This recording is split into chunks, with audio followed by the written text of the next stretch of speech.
kia Afrika kirina kanya ga kwaramia wonjoria na uthii wa nambere gicigoini na uthikana gicigoini giki na kuheyana ihononia nginyaniru cia kuramata ugaruruku wa riera na maria maturigiciirie mbeu njithi kuhitukira kana mbeu njithi kuhitukira hinya ugi na taranda ciao mari na uhoti munene wa kuratha rucio kana gukorwo makiratha rucio rukinyaniru na njira ya kugitira maria maturigiciirie na guthondeka mogaruruku mega mariera. Ndomereri ino ikorirwe kirekererio ni mutongoria wa bururi Gitaru William Ruto hindi igongona ria kuhingura gikaro kia mbeu njithi Afrika kigie ugaruruku wa riera na maria maturigiciirie nyumba-ini ya micemanio guku bururi-ini ya KICC guku ri mucii munene wa Nairobi.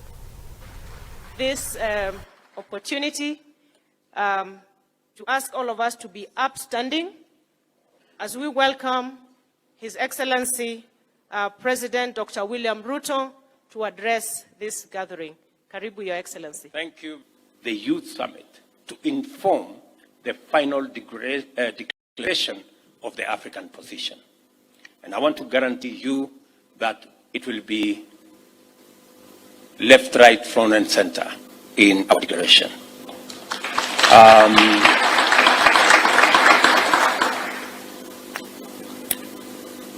When you have that amount of trust, it puts on your shoulders great responsibility to do what you must. And I am very confident, looking around this hall, that we have the young people of our continent with the wherewithal, with the ideas, with the innovations, for them to provide us input into what we need to do on this very important subject that poses an existential threat to humanity, but on the flip side, gives us tremendous opportunity as a continent to take ourselves forward and to leapfrog into the future.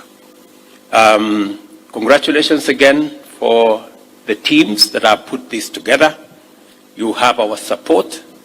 I have given very clear directions to the Ministry of Environment to support this summit and to make sure that this summit comes up with the ideas that will inform our way into the future.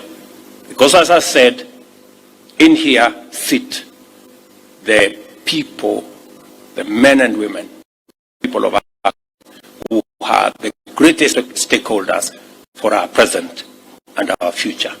Thank you very much. Congratulations, and see you on Sunday.